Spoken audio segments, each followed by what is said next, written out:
যেতিয়াই সেই পোৱালিটো ডাঙৰ হ'ব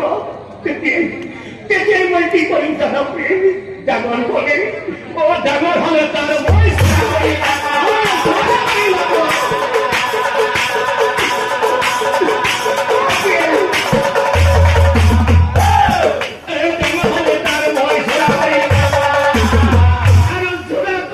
মই কি কৰিম জানা প্ৰেম বতৰৰ ধান বাই মাটি চৰা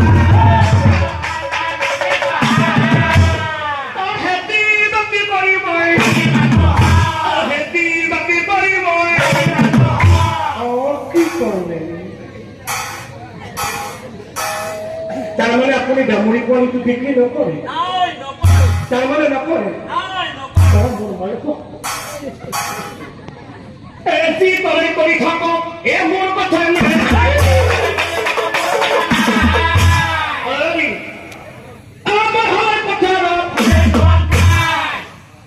আপনি মোক বিয়া হওয়া দিন ধরে কি বস্তু দিচ্ছি আপনি মোক কি বস্তু দিচ্ছি মাইকের ঘরপাই আনা বস্তু তুমি ইটাকে পিন্ধি আছো আপনি বাৰু মোক কি বস্তু দিছে মোৰ মায় এই বিয়া হওয়া দিন ধৰি হে মই একো মোৰ মায় এই ৰান্ধি বাঢ়ি দি আছো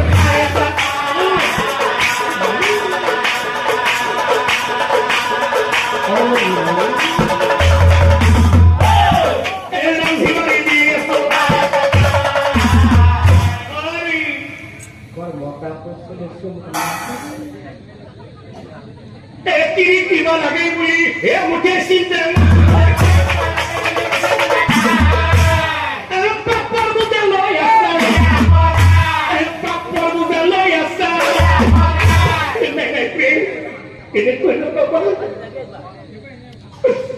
ভাৰতেৰ কথা কেন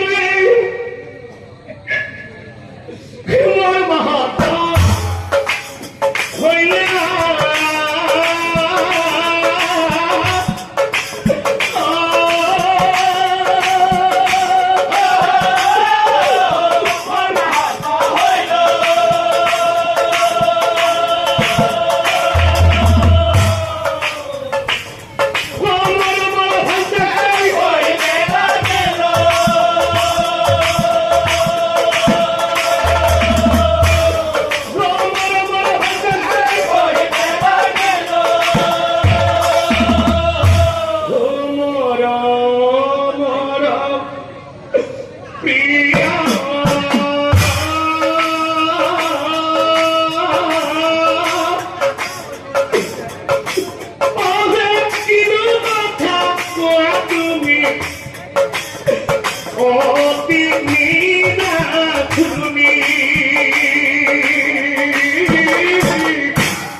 অ তাৰমানে আপুনি ডাঙৰি পোৱালিটো বিক্ৰী নকৰে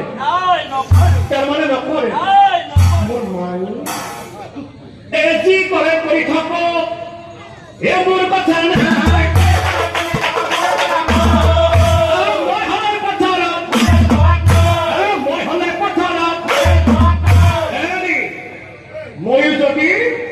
ময়ো যদি বাপের বেটি হব নহয় একবার চাইহে আপারি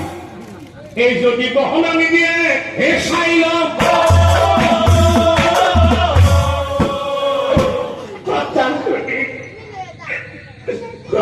প্রভু এমন কি শুনিছ কথা শুনি কেন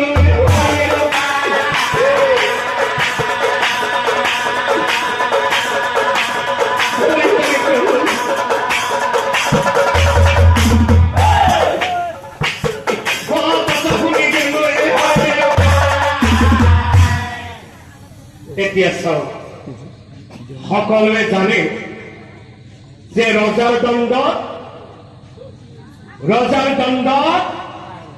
কটা যায় আৰু আমাৰ পুৰুষসকলৰ সদায় তিৰিদণ্ডিত উপায় নাই পঞ্চা খায় হয় নহয় জ্ঞানৰো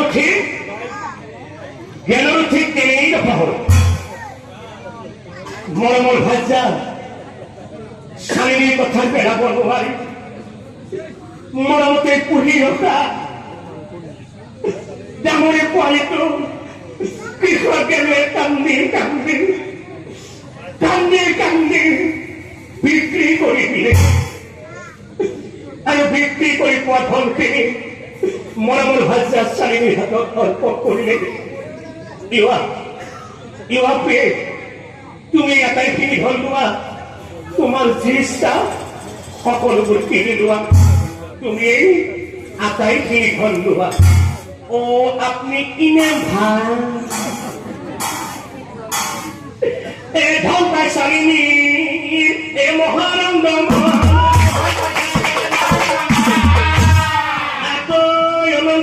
আছে এতিয়া চাওক মৰমতে পুহি ৰখা ডাঙৰি পোৱালিটো বিক্ৰী কৰি দিলে গাভীৰজনীৰো গাখীৰ বন্ধ হ'ল গাখীৰ বিক্ৰী কৰি চলাই থকা ঘৰখন চলাবলৈ কৃষক জ্ঞানুৱে